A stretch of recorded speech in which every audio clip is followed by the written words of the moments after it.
Scientists have recently discovered Leonardo da Vinci's hidden passages under a medieval castle in Italy. They followed a newly found 15th century sketch by the creator of the Mona Lisa and found one of the unexplored architectural wonders from the age of the Renaissance.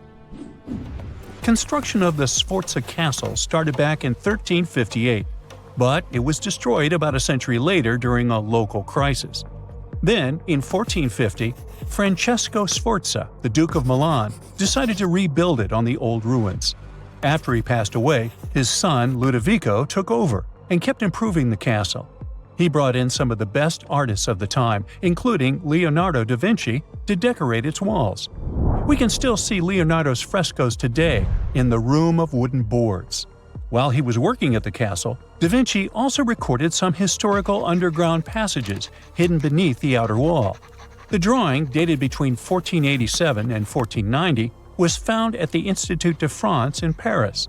The sketch is highly precise, and it proves that Leonardo was really interested in fortification design and was great at documenting existing structures. Historical records show that Ludovico ordered the building of an underground passageway that led straight to a basilica, where his wife was buried. Ludovico married Beatrice in 1491, and they had a happy but tragically short marriage, as Beatrice passed away while giving birth in 1497. The Duke locked himself away for weeks, grew a beard, and wore only black clothes while he was mourning his beloved wife. The secret tunnel may have stretched over half a mile and would let Ludovico visit her grave in private. It could have served as an escape route if the castle was ever under siege. The existence of the tunnels remained one of the mysteries of the Renaissance for years, as no one knew for sure they were there. But now, scientists finally uncovered the secret history. They used a combination of ground-penetrating radar and laser scanning to build up an accurate 3D model of all the structures under the castle. They found the tunnels Da Vinci alluded to in his drawings, and it looks like they may have only been a small part of a whole system of historical underground passages. The goal is to create a complete digital twin of the castle that will not only show all the preserved constructions, but also the ancient ones that are no longer visible. They also plan to add augmented reality to the virtual paths to let visitors discover Leonardo da Vinci's hidden passages. Now, we don't know if the genius actually took part in constructing the hidden passages that scientists recently discovered, but we do know about some other Leonardo da Vinci inventions.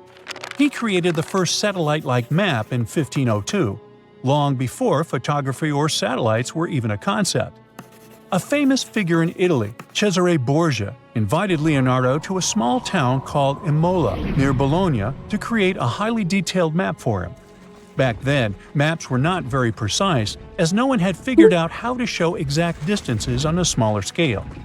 Instead, people spent a lot of time decorating them with dragons, roses, fancy castles, mountain ranges, flowers, and other artistic details. These maps look more like beautiful paintings meant to be displayed, rather than practical tools for navigation. But Cesare Borgia wanted something truly functional, and Leonardo managed to create something revolutionary in the field of cartography. If you compare satellite images of Imola today with Leonardo's map, the similarities are striking. He captured every alley, curve of the streets, roadways, and even the exact sizes of the buildings. And he did it all by hand, using just a pencil, ruler, compass, and several of his own clever inventions. To gather all the necessary data, the genius walked through the streets for weeks using a large wheel that spun as he moved, recording the distance with a cable.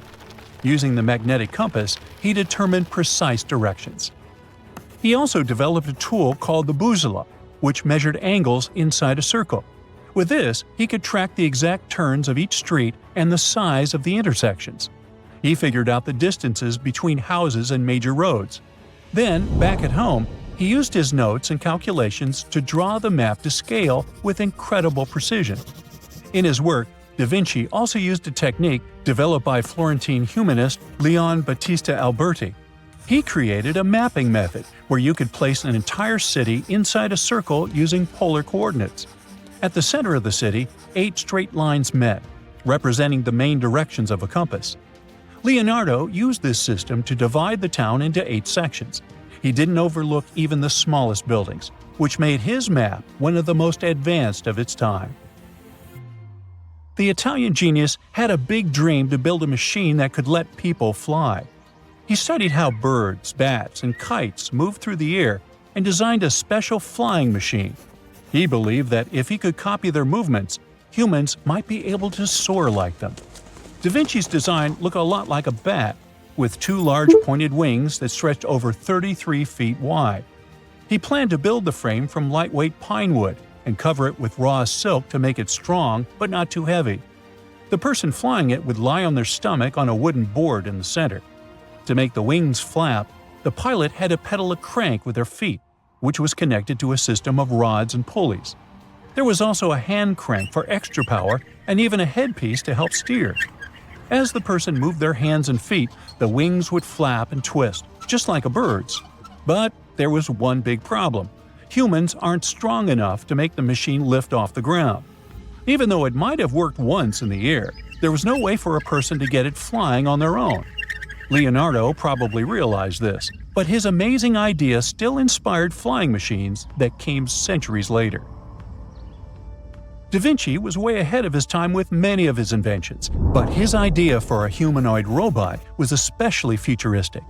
He was working under the patronage of the Sforza family, the one that had those ancient tunnels of Italy built. The genius designed a mechanical knight that could move its arms, turn its neck, and even open and close its mouth. Da Vinci had good knowledge of anatomy and the mechanics of body movements that helped him. His unusual creation used an external system of cables. A hand crank set it in motion, and there was also an internal gear-driven mechanism. About 450 years later, Da Vinci's detailed sketches of the robotic knight were rediscovered in the 1950s. Several researchers tried to recreate the robot from those sketches. In 2002, a roboticist who developed systems for NASA and Lockheed Martin took inspiration from the old notes and built a functioning model of Da Vinci's robotic knight. Another design Leonardo created for Duke Sforza was a special kind of bridge that could be taken apart and carried easily. It was made for defense forces who needed to cross rivers or moats while traveling. This bridge would swing across the water and land on the other side. It had wheels and used a rope and pulley system, so it could be set up quickly and packed away just as fast. To keep it steady, it even had a special weight to help balance it. Leonardo wrote in his notes that the bridge was light yet strong, and he designed several bridges like this for the Duke. One of his other designs was a bridge that could be built very quickly, and the defense forces would move across multiple rivers. As scientists continued to study Leonardo da Vinci's hidden passages, they reveal new chapters in human history. Who knows what other unexplored architectural structures they will find? In November 1922, a boy walked through the desert mountains of Egypt and discovered some ancient steps carved into the rock. Subsequently, this find became one of the world's largest and most significant archaeological discoveries. This step was part of Tutankhamun's untouched tomb. Archaeologists found about 5,000 ancient objects, including jewelry, fabrics, painted vases, and funeral masks. You've probably seen one of them. It has become one of the most recognizable attributes of ancient Egypt. More than 100 years have passed since then, and now humanity has finally become close to another large-scale discovery, the tomb of Cleopatra. This queen was the last active ruler of the Ptolemaic Kingdom of Egypt, who sat on the throne from 51 to 30 BCE.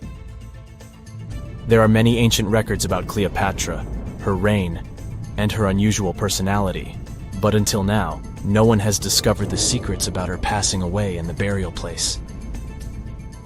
So, one archaeologist, Dr. Kathleen Martinez, has been studying ancient records and temples around Alexandria for decades, and concluded that the tomb of the queen should be located under the ancient city of Taposiris Magna, founded in 280 BCE.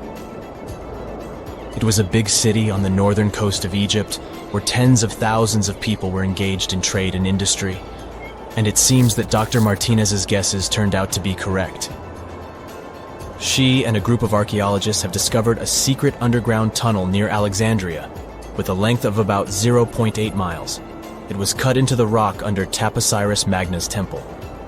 During further excavations, they found many things that indicate Cleopatra's tomb lies in the tunnel's depths. It's also possible that she is buried there together with the Roman commander, Mark Antony. According to ancient records, Cleopatra and Mark Antony loved each other and together opposed the Roman Senate, which declared Antony a traitor. The fact that natural disasters have occurred on the territory of Taposiris Magna for thousands of years can complicate the excavations. Earthquakes and floods destroyed the city and possibly flooded its underground tunnels. But archaeologists hope the ancient tomb remains untouched, and that it hides many treasures and records about the royal life of ancient Egypt during the reign of the last dynasty. There's a chance that excavations will go underwater and in the mud. This will require much time and funding, but archaeologists are sure it's worth it.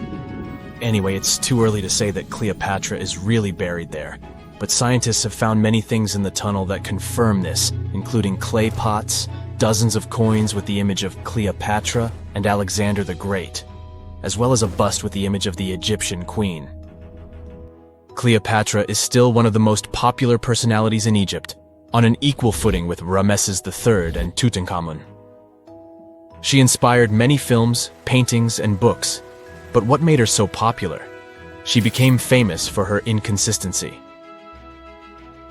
She was a beautiful, intelligent ruler who pulled Egypt out of the crisis and made it a prosperous power. Medieval Arabic texts say she knew chemistry, mathematics, and philosophy, and may have written several scientific books. She knew several languages and had excellent diplomatic skills. At the same time, there are many legends that she was a femme fatale who drove many men crazy. However, there's no evidence that her beauty was incomparable. The image of a stunning model was created by Hollywood when it made several films where famous actresses performed the role of Cleopatra. And the Roman Emperor Octavian, the adopted son of Julius Caesar, specially created the image of Cleopatra as an insidious seductress because he was her enemy. Even though she was born in Egypt, Cleopatra wasn't an Egyptian. Her ancestors were Greeks, among whom was one of the generals of Alexander the Great. However, the people of Egypt loved her. She learned the language and was very sensitive to the traditions of this country.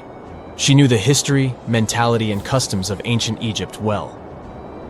She raised the level of its economy and strengthened its status as a world power. Much of this was made possible thanks to her cunning and impressiveness. She loved theatrical performances and lavish celebrations. She knew how to surprise people and put on a show. But behind the exterior image of a luxury lover was an intelligent and calculating ruler. Ancient Egypt was a rich, luxurious country, and Cleopatra did everything to increase its wealth and strengthen its position in the international arena. For example, she was once in conflict with her brother Ptolemy XIII. The queen knew that she wouldn't be able to resist him, so she decided to attract Julius Caesar to their side. The Roman emperor arrived in Alexandria, where Cleopatra wanted to meet him, but Ptolemy knew about her plans and was about to prevent her from coming to Caesar. Then, instead of a rich and noisy arrival, Cleopatra decided to make her visit inconspicuous. She wrapped herself in a carpet or linen bag the emperor's servants carried into Caesar's private chambers. Cleopatra emerged from the carpet and impressed the Roman emperor with her beauty and determination. As a result, they fell in love with each other and became close allies. After some time, she impressed another influential Roman for diplomatic purposes. She arrived to meet Mark Antony on a golden barge with purple sails and silver oars. Cleopatra was dressed in the image of Aphrodite and sat under a magnificent canopy. Her servants dressed like cupids and were blowing her fan and burning incense. But Cleopatra created such a show for a reason. She knew that Antony revered Greek mythology and considered himself the embodiment of Dionysus. As a result, he was so impressed with this woman that he ended up marrying her. Cleopatra defended her crown, strengthened her alliance with Rome, and bore Antony 3 children. In Egypt, they threw big parties and enjoyed wealth with power. However, the relationship of a high-ranking official with the Egyptian queen caused a scandal in Rome. Octavian was Antony's primary opponent in the struggle for power, so he exploited the situation to darken the competitor's reputation. He used propaganda to make Cleopatra an insidious seductress in the eyes of Roman citizens. He accused Antony of succumbing to her charms. The Roman Senate supported Octavian and declared Cleopatra an enemy. In 33 BCE, this conflict reached a high point when Antony's navy clashed with Octavian's fleet. The latter won and forced his enemy to flee to Egypt with Cleopatra. According to some records, they took refuge near Alexandria. Pursued by the Romans, they hid in one of Cleopatra's palaces and met their end.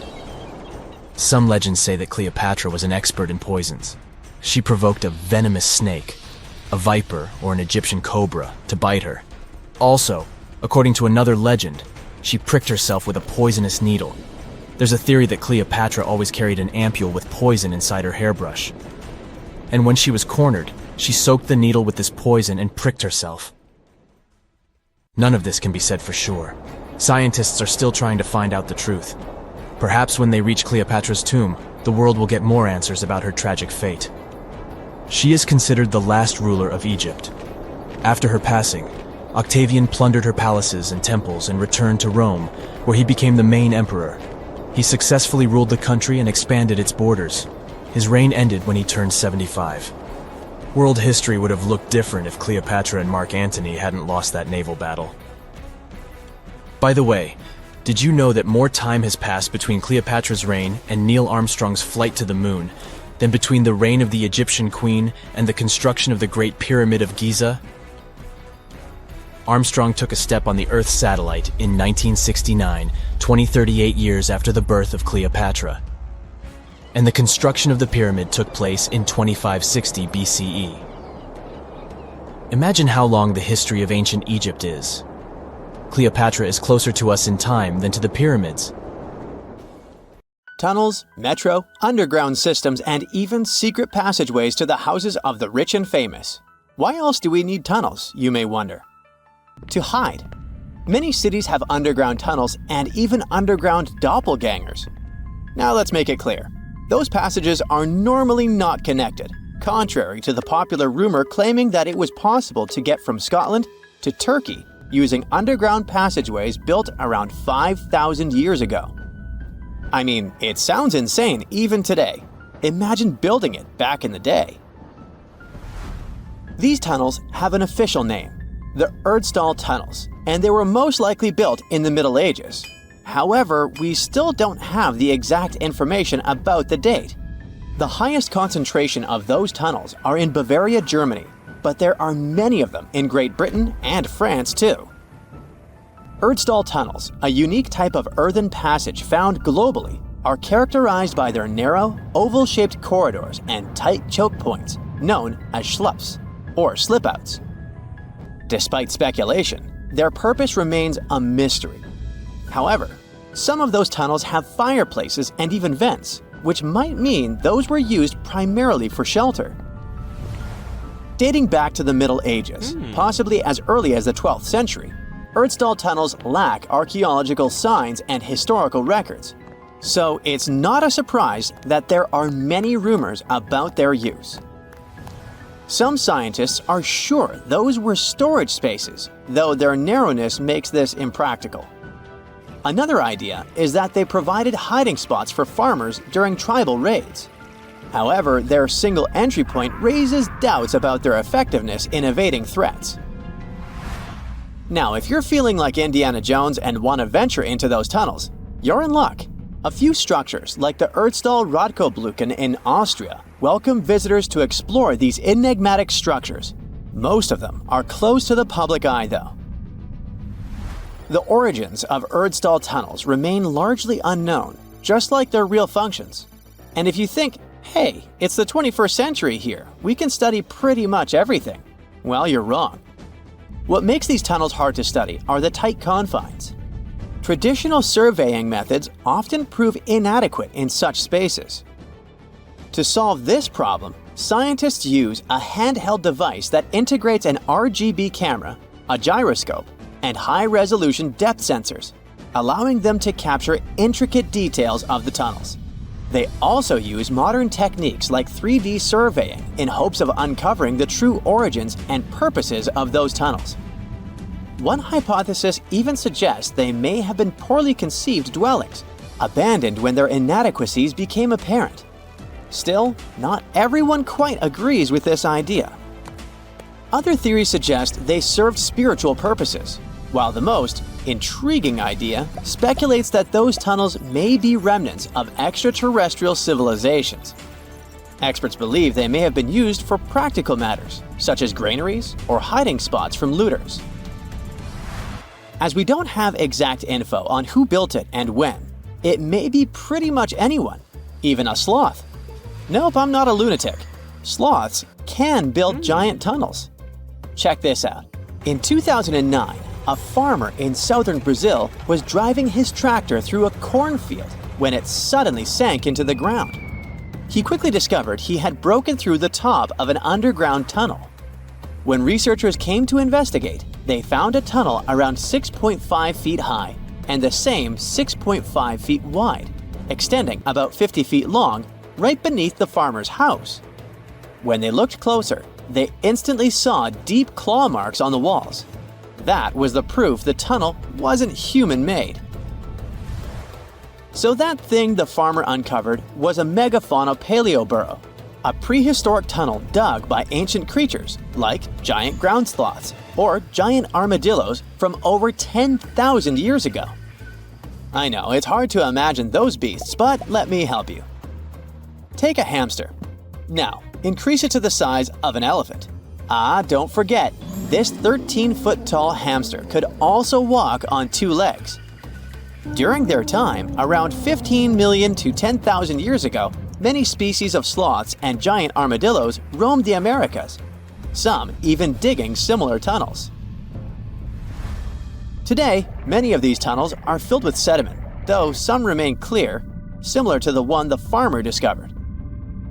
This 2009 find sparked significant interest, leading to the discovery of over 1,500 paleo burrows across southern Brazil, making it the era with the highest concentration of such sites worldwide. But no one knows exactly why there are so many of them in southern Brazil. While some paleo burrows exist throughout South America, none have been found in North America, which is weird since those huge sloths roamed the entire continent. The exact purpose of these large tunnels remains a mystery, but scientists believe they may have served as nursing spaces, temperature regulation, or hibernation areas. Tunnels likely developed over centuries as successive generations of sloths and armadillos expanded them. Now, let's take a look at fogous. No, not the Japanese fatal delicacy, and no, not a town in New Guinea. To see them, we gotta travel to the UK. So fogous are underground structures too, but they don't look exactly like tunnels. They are dry stone structures. They look as if a cave had been decorated with stones from the inside. There are only around 15 of them found so far, and most of them are located in Cornwall. According to the estimates, those tunnels were built about 2,400 years ago, and they're still in pristine condition, which is truly fascinating. I mean, back in the day, people had no cool machinery whatsoever, yet their structures still last. And if you dare to buy an apartment today, well, chances are you won't be too happy about the quality. Going back to our fogous, there's nothing extraordinary about their supposed purpose. They could be used for spiritual purposes, as a place to hide, or a food storage. The latest application, though, is a bit weird. I guess it's not a secret for anyone that England is famous for its excessive humidity.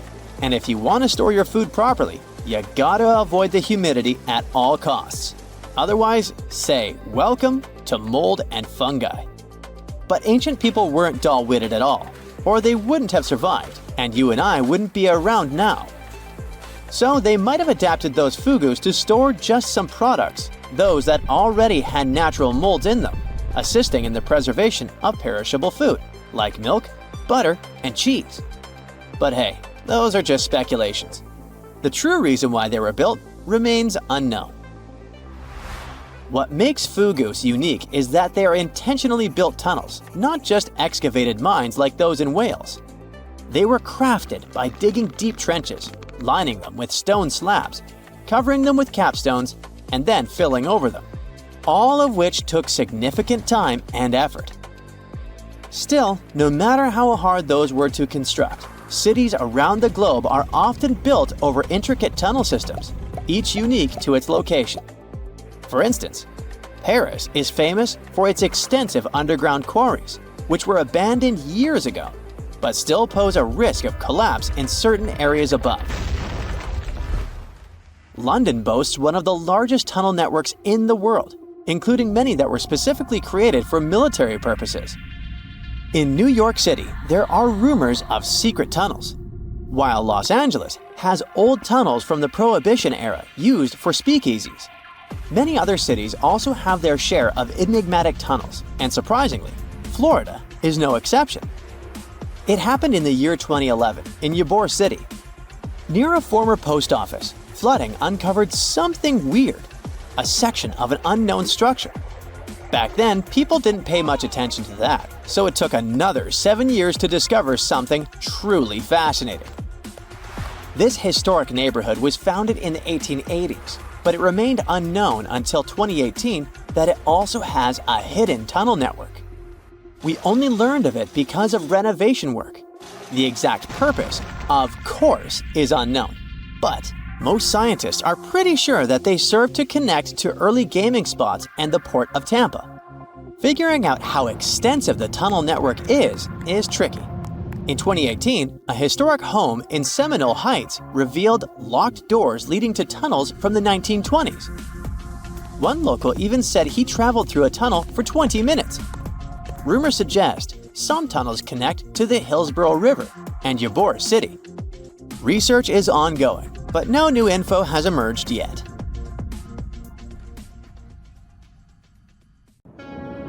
You know, scientists make discoveries that change the world, but even they can face mysteries. Here are 10 things that have baffled scientists. Imagine that you constantly hear a low-frequency hum, and no one can trace its source. Roughly 4% of the world's population hears the hum. It's a geography-free sound.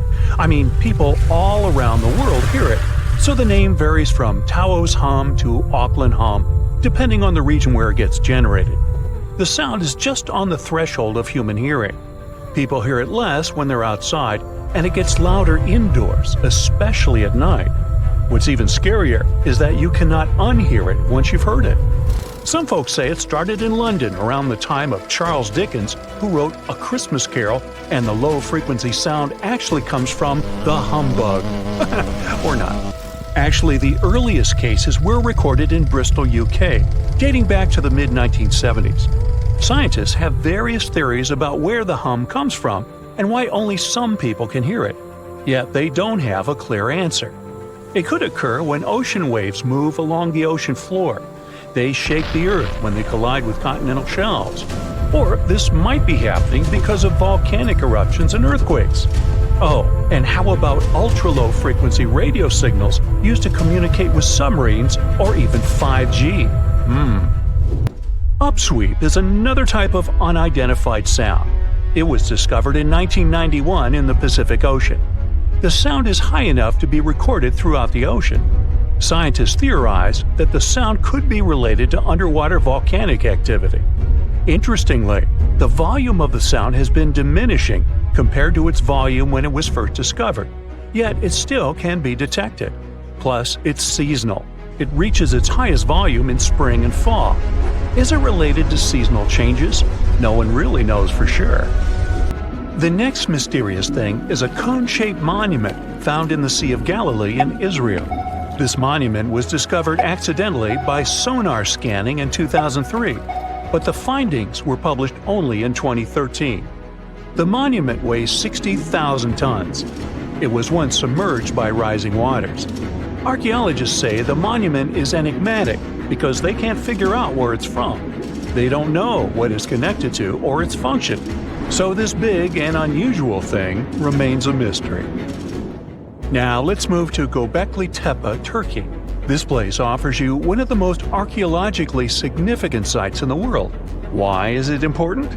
Well, it has massive carved stones about 11,000 years old. To put it in perspective, they're 6,000 years older than Stonehenge. Ancient people placed these stones before they began farming or crafting metal tools or pottery. So the existence of this place goes against the chronology of civilization we're familiar with, where people farmed first and built second. Apparently, it wasn't like that. In any case, a good question is, what was the purpose of this site? Was it built to worship some spirits? Yep, archaeologists believe it might be the world's oldest temple. Okay, say this with me. Paleodictyon noticeum. Yeah, I know it sounds like a chemical formula. This is a living fossil found deep down on the ocean floor. A creature makes these hexagonal burrows, that for sure. Yet scientists can't identify the artists. Now, what do I mean by living fossil? Well, Paleodictyon noticeum is a creature believed to produce a burrow nearly identical to Paleodictyon fossils. Is it a worm-like animal that made them? Scientists don't know. One thing is clear, this isn't some random stuff created by geological forces. Now, speaking of fossils, take a look at this giant one. Its informal name is Godzillius. It was discovered in 2011 by an amateur paleontologist. This is a scientist who studies the history of life on Earth by analyzing fossil records. Anyway, back to Godzillius. It's almost 7 feet in length and 9 feet tall if you were to measure it upright. This fossil is 450 million years old, coming from the time when Cincinnati was underwater. It might be a fossilized algae mat, but some scientists have different opinions. This is a massive tunnel found in South America. The tunnel is at least 8,000 to 10,000 years old. At first, researchers discovered a couple of colossal burrows.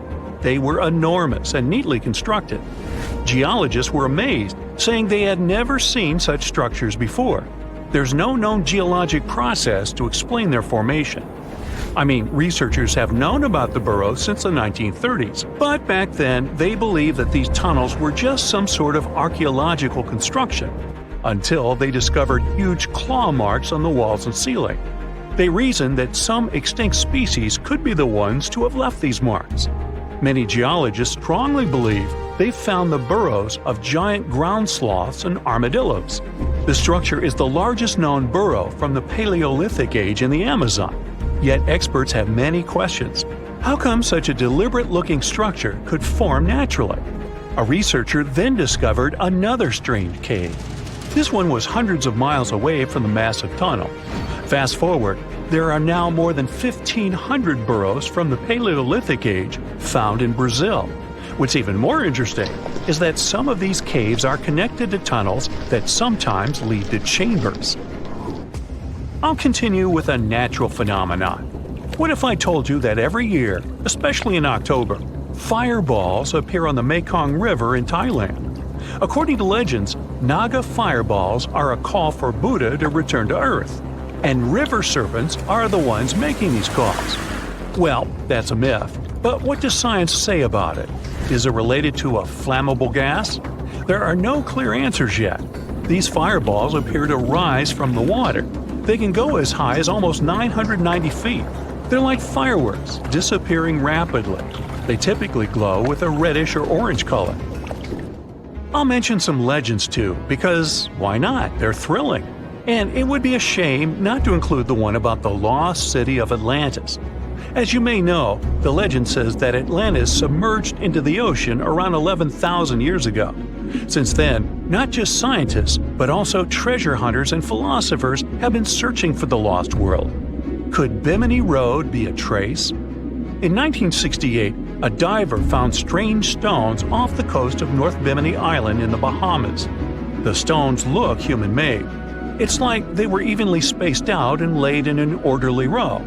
It baffled scientists, but not for long. Carbon dating analysis of the blocks revealed that geological forces created the road naturally. There weren't any tool marks or signs indicating that the blocks had been stacked or something. The research is continuing, but yeah, scientists generally believe that the rocks were created by erosion. Well, I guess the time of Atlantis hasn't come yet. Okay, picture this. You're wandering on the beach, and you see dozens of octopuses walking past. In 2017, a group of people from Wales witnessed exactly this. Why did these creatures come out of the ocean? No one knows the answer. The group reported that they had seen 20 to 30 octopi crawling on the sand. The people looked for some signs of injury, but found nothing. They said that they had carried the animals back to the ocean. Interestingly, these creatures kept crawling onto the shore when people were asleep. Experts say that it's hard to be sure of the reason that pushed the animals to the beach without conducting a physical examination. They're still speculating about the reason behind this unusual and rare occurrence. Could it be overcrowding? Furthermore, the octopi were well armed. A separate study points out that the more fishers hunt large animals that feed on octopuses, the more the octopus population grows. Maybe that's why these creatures have to go farther to find food or shelter. But without proper research, these are only theories. There's a lot we don't know about space, too. So here's a bonus fact about the yellowish source of life in the solar system. Scientists have discovered a new type of wave inside the sun. These waves move in the opposite direction to the sun's rotation. Plus, they move super fast, so fast that it's beyond our understanding. Researchers have different theories about the function of the waves. If they figure out their role, this could give them additional insight into the processes happening inside the sun. And yes, the octopi were well armed. The ancient city of Taposiris Magna is hidden on the northern coast of Egypt. These days it has very little of its former glory, but what lies beneath it may hold the secret to uncovering a famous mystery, that of Cleopatra, the most memorable Egyptian queen in history. The recently discovered tunnel is also known as a geometric miracle for its time. Excavations have uncovered a 43-foot-long structure below the ground, which is partially submerged in water. Its shape and construction technique are similar to that of the Eupalinos Tunnel, another amazing ancient discovery. This one is located in Greece and was built by excavating simultaneously from 2 points, aiming to have them meet in the middle. The use of math and geometry to make this construction was astonishingly precise for those days, more so since it was built near a mountain. Archaeologists that have been working on the Taposiris Magna site since 2004 believe this tunnel may lead to the lost tomb of Cleopatra. The clues they found so far seem to back up this theory. For starters, the city and its temple were built by one of Cleopatra's ancestors, Ptolemy II. All the architecture seems to indicate it was dedicated to the ancient spirit Osiris and his queen Isis. Throughout her reign, Cleopatra did try to associate herself with Isis, so it may be no surprise she chose this location as her final resting place. Scientists have yet to pinpoint Cleopatra's tomb, but research continues with the help of modern technology. To study this location better, archaeologists have even used a special device called ground-penetrating radar. This tool allows us to analyze what lies beneath the ground without being intrusive. Since this tunnel is so old, research needs to be done very delicately.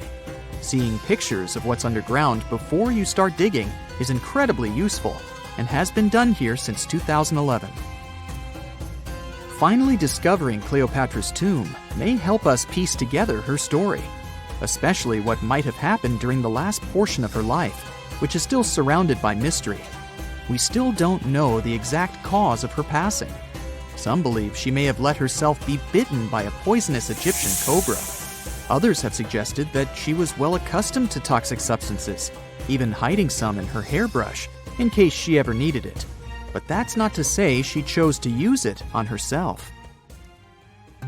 We do have a lot of other interesting information on Cleopatra that's equally as impressive, like the fact that she had a stylist. Most of the images you've seen depicting this famous queen show her wearing black eyeliner. This look was put together by Airas, a woman known to have been her personal beautician. She traced the long line from her eyes to her temples, a makeup technique still used today to enhance the eyes. Airas was an important figure throughout Cleopatra's life, known also as her confidant and close friend. There are even theories that suggest Airas was there by her side when she passed away. Despite her well-thought-out looks, Cleopatra wasn't as pretty as she's described. Or at least, that's what recent research has pointed out. Sure, if we look at movies and modern imagery, she's depicted as this incredibly beautiful woman with symmetrical and delicate features. However, if we look at coins showcasing her image from back in the day, her looks are rather average. Her image on the coins might have been adjusted, too, to make the queen look stronger in the eyes of her people. So there is no trusted source available to confirm her image, but her description in most pieces of ancient literature speaks of her other qualities, like her voice and personality, not of her beauty. Cleopatra might have been the most famous Egyptian queen to this day, but she wasn't the first choice. She did have an older sister, Berenice, that was initially supposed to take the throne. Berenice passed away before she could do that, so Cleopatra took on the role and began investing in her education. She traveled throughout the country quite frequently, so she could become accustomed to her people and their needs. She was only 18 when the responsibilities were passed down to her, and immediately gained popularity because of her intelligence and education. Her taste in literature was quite good too. She was known to be a fan of Homer, the famed Greek philosopher and poet. Cleopatra loved to write as much as she loved to read. There are even claims that she wrote a book on medicine and cosmetics, but we have no evidence to this day that such work ever existed. Part of being a great leader back then meant you had to speak multiple languages. Cleopatra clearly understood that, and that's why she's rumored to have known many languages to varying degrees. Some archaeologists suggested she spoke Greek, Egyptian, and Ethiopian, as well as many Arabic dialects. She might have even spoken Latin, but there's little evidence to support this claim. She might not have had angelic looks, but Cleopatra was really careful with the way she looked, even with her diet. She was known to have enjoyed simple meals, including a variety of fish. Since she lived close to the Mediterranean Sea, it's really no surprise. As a treat, she liked to eat stuffed pigeons, which she also served to her guests. Other dishes on the menu included vegetables and fava bean soup. Fruits and nuts weren't missing from her diet either, and she was also a big fan of honey. Recently, a team of experts has even tried to recreate her famous perfume. Think of it like the ancient equivalent of Chanel No. 5. Cleopatra was known to be a fan of luxurious scents, which she believed could even influence how people treated her when they met. The basis of this scent is myrrh, a resin gathered from a local tree. Other ingredients added to the mixture were also found back in the day, like cardamom, olive oil, and cinnamon. The results may not be quite as delicate as the perfumes we know and use today. Its consistency was way thicker, and the scent lasted way longer. When she was at the height of her power, Cleopatra might have been the richest person in the world. Back in the day, she ruled over a territory that stretched across the Mediterranean, from modern-day Libya in the west through Egypt to Syria in the east. This is the largest territory ever ruled over by a woman. In today's currency, her worth might have been somewhere around $95 billion. The calendars we use today may have been introduced by Cleopatra herself.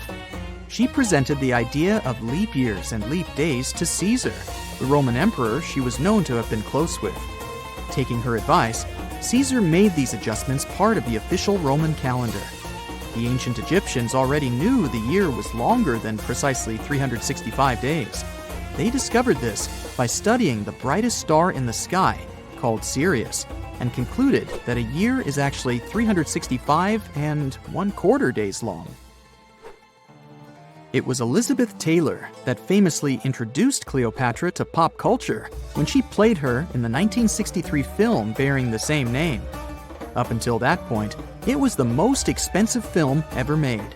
It was originally supposed to cost somewhere around $2 million, but ended up costing a mind-boggling $44 million. That's mostly because of script and production issues.